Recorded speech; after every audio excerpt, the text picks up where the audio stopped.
Oi, tudo bem? Hoje eu quero falar um pouco a respeito de AVC, o AVE, o quanto isso pode comprometer a vida de uma pessoa.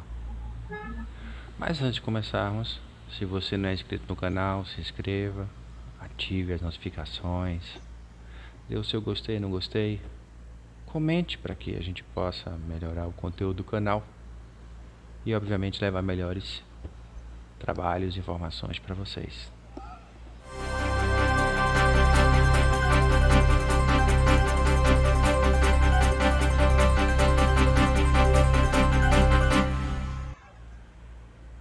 Bem, gente, em relação ao AVC ou AVE, a primeira questão é de explicar.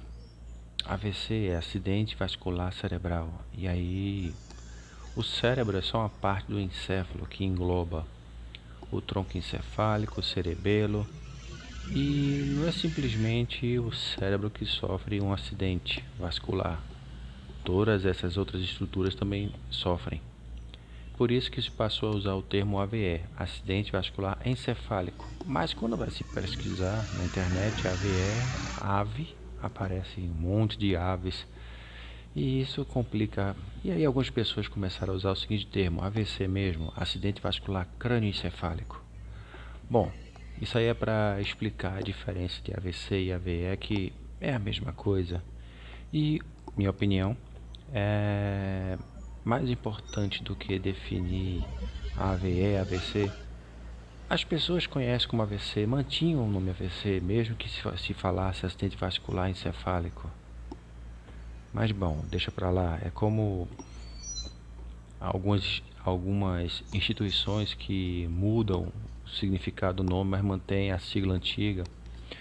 Mas bem, o que seria o AVC?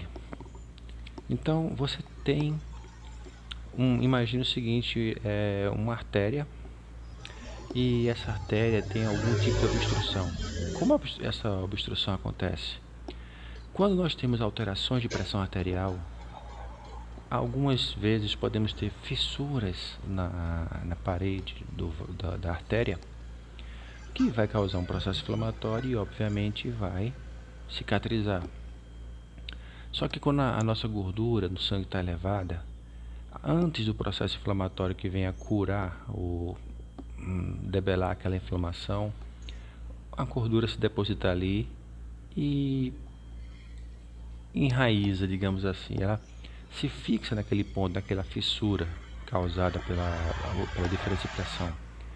E aí começa a formar uma placa de gordura chamada ateroma. Então, a partir daí, com aquela placa de ateroma, toda vez que a gordura passar, não precisa mais de uma fissura para se fixar ali, ela vai já se aderindo àquela placa de gordura, que vai crescendo, crescendo, crescendo e tomando parte do vaso. Então vai cobrindo o que se chama luz do vaso. E aí o coração precisa trabalhar muito mais para poder circular a mesma quantidade de sangue, já que existe alguma coisa obstruindo. Pois bem, o que acontece a partir daí é que numa diferença de pressão, num aumento de pressão por qualquer que seja a razão, essa placa que ocupa nesse exemplo aqui metade da luz do vaso, ela se solta, uma parte dela se solta e ela pode lá em algum ponto obstruir um vaso menor. Então imagine uma placa deste tamanho e solta-se um pedaço desse tamanho. No momento que chegar numa artéria bem menor, ela vai obstruir a artéria completamente. Se for em algum membro do corpo, não tem tanto comprometimento, teoricamente. No coração, pode causar um infarto e no cérebro, um AVC. Mas, dependendo do tamanho da placa de gordura solta e da artéria que ela vai obstruir, haverá um comprometimento maior ou menor. O fato é que este problema, que antes é um problema, digamos, cardiovascular, se torna agora um problema neurológico, porque afetando uma área do cérebro, aquela área afetada perderá sua função e, consequentemente, a pessoa terá o comprometimento daquilo ali. Então, quanto maior a área, maior o comprometimento. Mas o restabelecimento vai depender de quê? De uma série de fatores também, mas entre os quais uma coisa chamada neuroplasticidade. é a capacidade do cérebro ou do sistema nervoso se adequar a uma situação nova. Então, de repente, aqueles neurônios, que são as células funcionais do sistema nervoso, afetadas, elas pararem de funcionar, os neurônios adjacentes começam a exercer a função daquele neurônio perdido.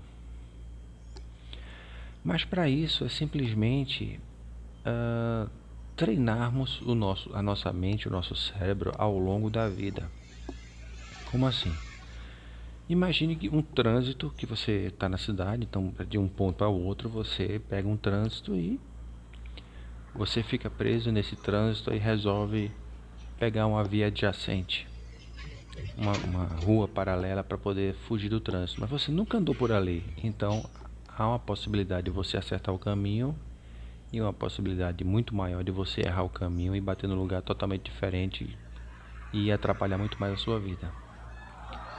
Quando não estiver com trânsito e você não estiver com pressa, você pode começar a entrar em ruas alternativas ao longo do caminho e começar a aprender caminhos que podem levar ao seu destino diferente daquele acostumado. E no dia que houver aquele trânsito, aí você já sabe por onde entrar e aonde vai bater.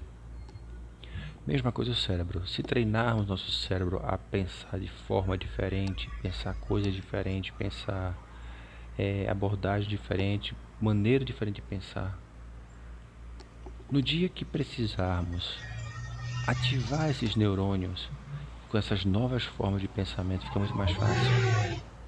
Então fazer o caminho diferente eventualmente, trocar de lugar na mesa, ler livros diferentes, fazer algo sempre de forma diferente, aprender algo novo, são formas de ativar caminhos alternativos dentro do cérebro. E Deus nos livre precisar de um restabelecimento neural devido a um AVC, ficará mais fácil ou menos complicado de se restabelecer. Isso não é uma regra para que, se a pessoa teve um AVC, um AVC, se recupere 100% pelo fato de treinar o cérebro anteriormente. Mas digamos que é um fator que agrega a possibilidade, se houver uma possibilidade de restabelecimento dessa pessoa após um AVC, a melhor forma é treinar o cérebro antes, ao longo do processo da vida. E dessa forma o envelhecimento, independente de haver um AVC ou não, se torna muito mais agradável, porque ao trabalhar com o cérebro dessa forma, começamos a ter a capacidade de rejuvenescer o cérebro. E um outro fator muito importante é o exercício físico, porque o exercício físico ele estimula as neurotrofinas, que são justamente uma substância, uma proteína que vai justamente ajudar a manter ou restabelecer os neurônios. Mais precisamente lá nos microtúbulos. Os microtúbulos é o que chamam de citoesqueleto, aquilo que mantém a estrutura da célula, é o esqueleto da célula. Então o citoesqueleto, no caso o microtúbulo dos neurônios, eles podem ser rearranjados ou mantidos, dando maior longevidade aos neurônios. Então essa neuroplasticidade também é muito estimulada através de exercícios físicos. E assim, independente de AVC ou não, a longevidade do cérebro e consequentemente da mente e consequentemente do corpo será muito melhor, muito mais agradável. Se você ficou até agora, agradeço muito. Compartilhe com as pessoas, ative as notificações, assine o canal. E lembrando que toda segunda-feira eu tenho no Instagram uma live. Na quarta-feira eu estou aqui no YouTube divulgando um vídeo novo. Na sexta tem o meu blog, que aqui na descrição do vídeo tem um link para minha BIOS, para ter acesso a todos os links possíveis e imagináveis dos trabalhos que eu faço. Simples.